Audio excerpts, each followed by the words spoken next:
You became a global fantasy. Did anyone ever love the real you? Everyone remembers your laughter, but you lived with deep sadness. How did you keep the world from seeing it?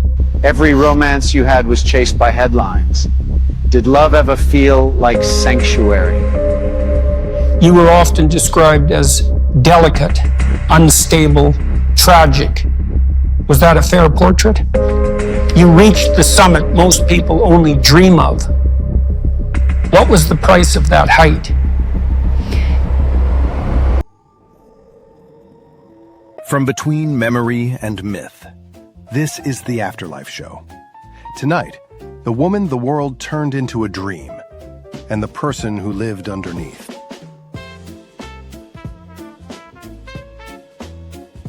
Good evening. She was a comet, bright enough to change the night sky, brief enough to leave questions forever. Beauty and tragedy, fantasy and person. Tonight we ask, was fame a blessing or a curse? Please welcome Marilyn Monroe.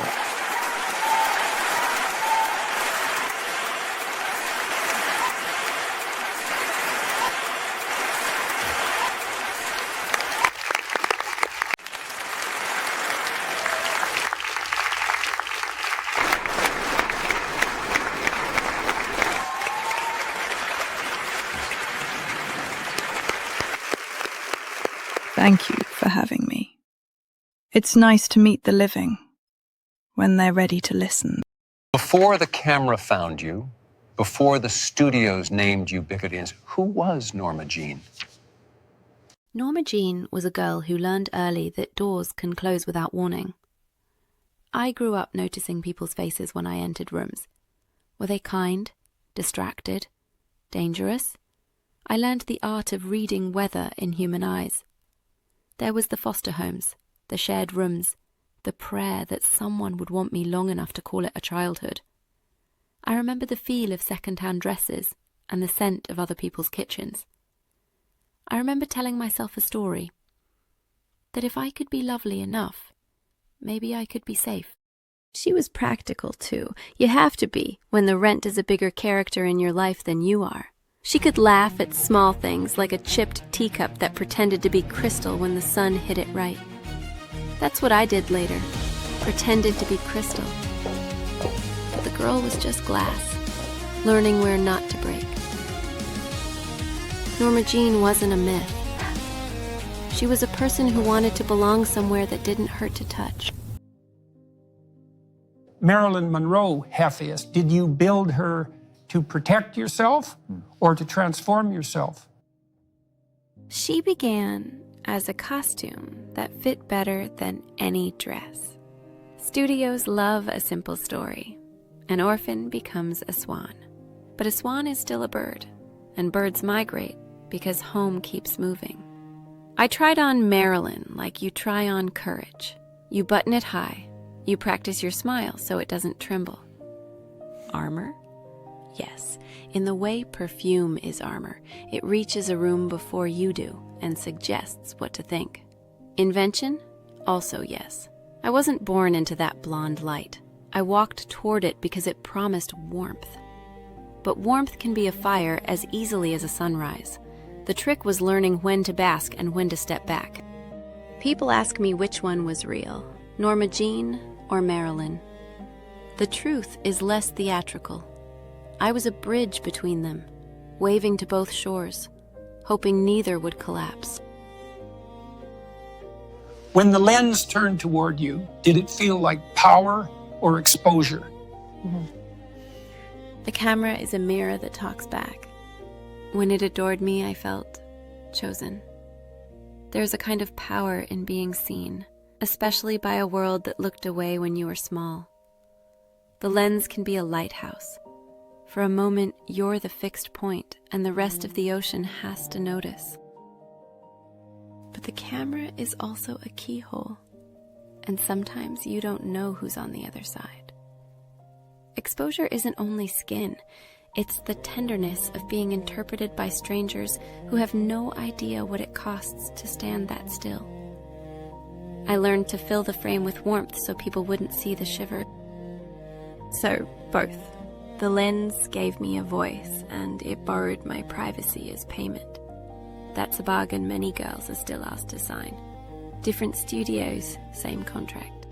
You were the most photographed woman in the world. Did you ever truly control that image? Control in Hollywood is a word that smiles while it's lying. There were days I felt clever, forming my own production company, arguing for better scripts, refusing to be the punchline of my own beauty. I studied, I trained, I chased dignity through rehearsal rooms and contract meetings. Those were victories, not glamorous, but real. And then there were days the city swallowed me whole, when a dress was a headline or a stumble was a diagnosis. I could invite it to behave, but I couldn't make it mine. Imagine watching a version of yourself make promises you never gave and mistakes you never made, and the world believing her anyway. Control, for me, became the right to say no one more time than they expected. Sometimes that was enough to feel like a person, not a product. To stand in that spotlight, what did Hollywood ask you to give up? It asked for my sleep and offered dreams instead. It asked for my past and promised I could keep only the prettier parts. It asked me to be a wish other people made when they were lonely, and to smile as if that had always been my plan. It wanted silence, most of all. Silence about fear, about medicine, about men who thought touching was the same as admiring. Silence about being sad when you're supposed to be sparkling. Silence about craving respect more than applause. What did I leave behind? The right to be ordinary. And sometimes I think that is the most expensive thing a girl can lose. You became a global fantasy. Did anyone ever love the real you? People loved the girl on the screen because she made them feel something about themselves. The real me was quieter. She waited behind the laughter, hoping someone would notice the difference. I was adored in ways that felt like weather, warm, dazzling, and impossible to hold. There were moments of truth, a friend's patience, a hand that didn't want a photograph afterward. But fame wraps every kindness in suspicion. You start wondering, would they stay if the lights went out? Love existed, but it lived on borrowed time. It always had to share a room with the crowd. Your beauty opened doors no one else could touch. Was it freedom or captivity? Beauty is the most polite kind of power. Everyone smiles while they use it. It opened doors, yes, but every room expected the same performance. I could never arrive unannounced. Beauty rang the bell for me. It felt like standing inside a glass case, mired, lit perfectly, and airless. You learn to breathe through glamour, like it's silk over your mouth. I'm grateful for what it gave me. Opportunity, attention, a way out of poverty. But it also taught me that admiration and affection are not the same language. You studied acting seriously, read constantly, quoted poets. Yet headlines never mentioned that. How did it feel? It felt like shouting from behind velvet curtains. I loved ideas, but ideas aren't photogenic. I would quote poetry on set and people thought it was a line from the script. At first, I tried to hide how much I wanted to learn. Intelligence seemed to embarrass people who preferred a simpler fantasy. Then I decided to stop hiding. I read on planes. I asked questions. I produced my own films. The surprise on their faces was my private applause. I wanted the world to know that a woman's mind can be a stage just as fascinating as her smile. In a male-dominated system, You built your own studio. What pushed you to do that? I was tired of being the decoration in other people's stories. The studio system owned my image, my schedule, even my wardrobe. I wanted to own at least one line in the script of my life. Forming my company was terrifying. I barely understood contracts or budgets, but independence was the first honest role I ever played. I remember signing those papers and feeling taller. Success wasn't guaranteed. Respect was. When that first film under my banner was praised, I didn't feel like a goddess. I felt like a worker who had finally built her own desk. Did Hollywood destroy you? Or did you simply move beyond what it could understand?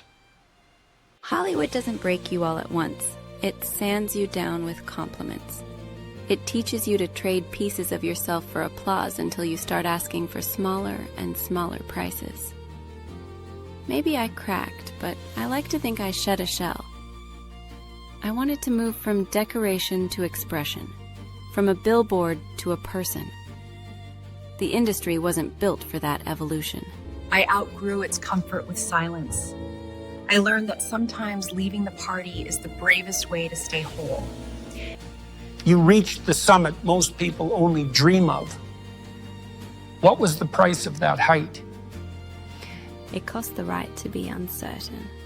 Everyone needed me to sparkle on cue. When you're famous, exhaustion looks like arrogance and sadness looks like scandal. I lost small things first, privacy, sleep, then larger ones like trust.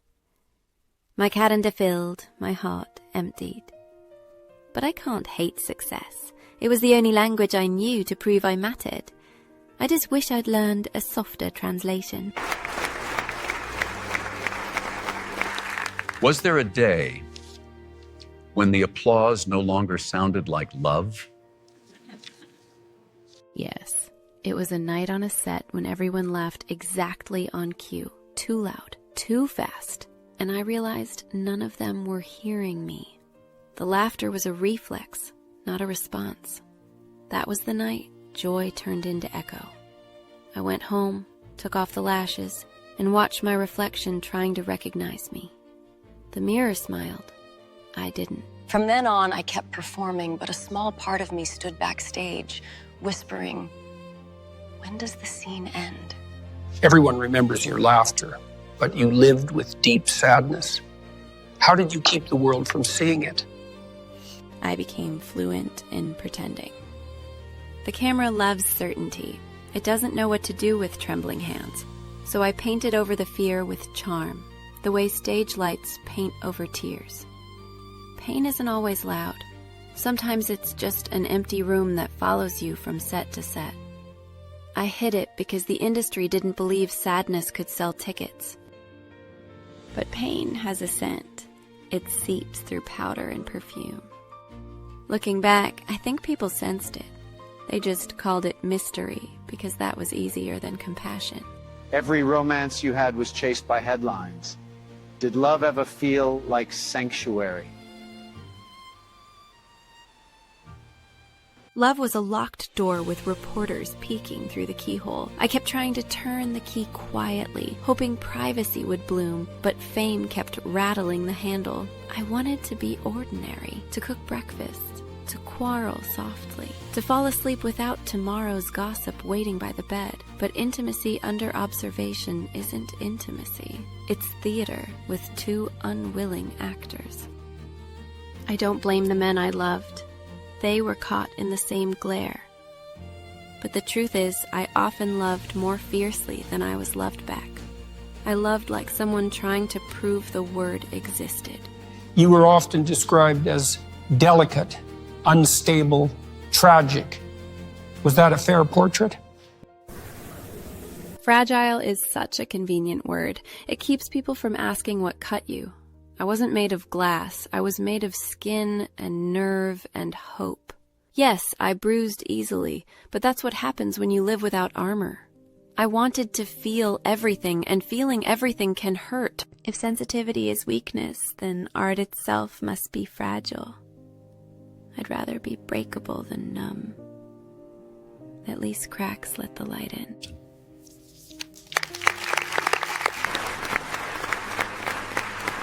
If you could stand in front of that younger version of yourself, the one just before the end, what would you say?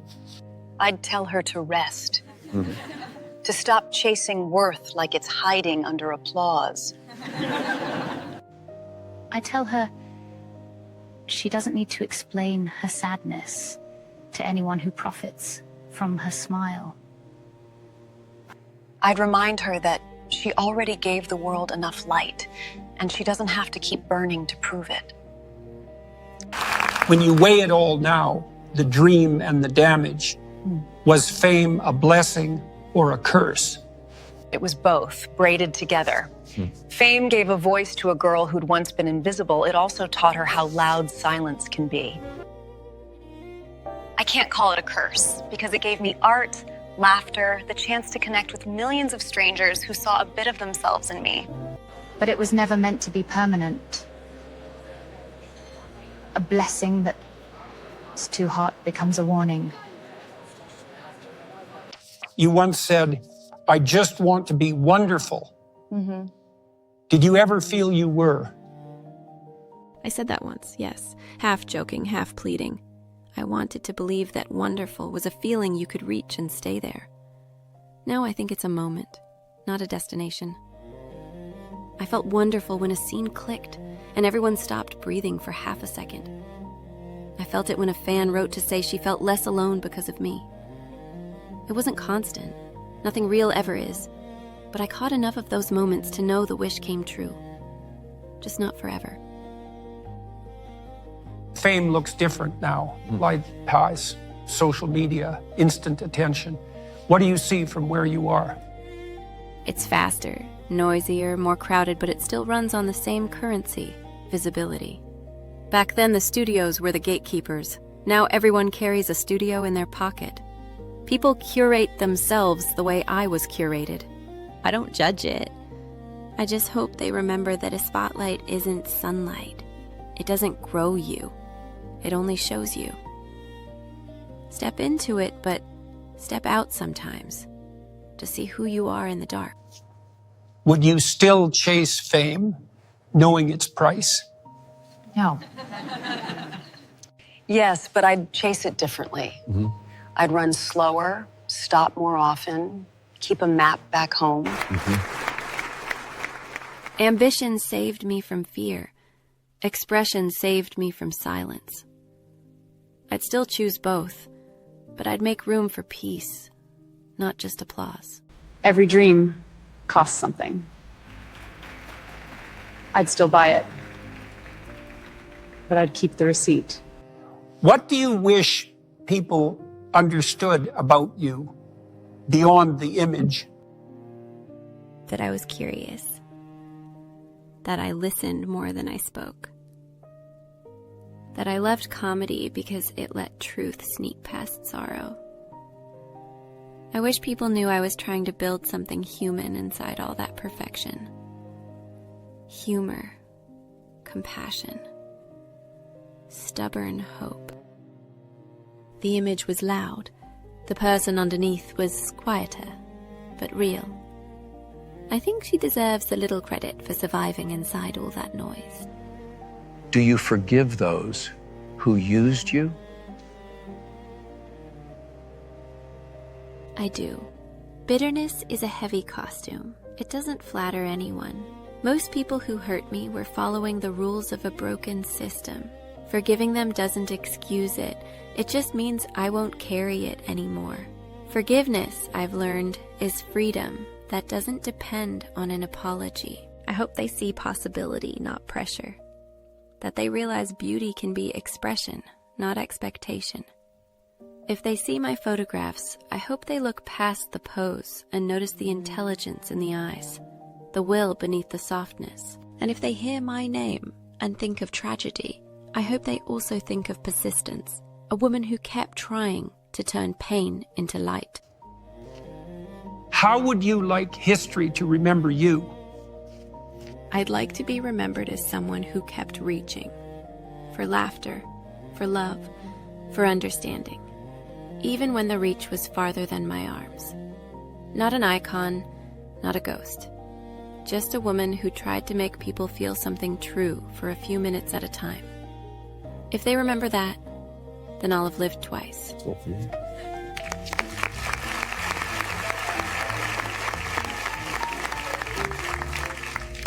She became the world's reflection, fragile and fierce, lost and luminous.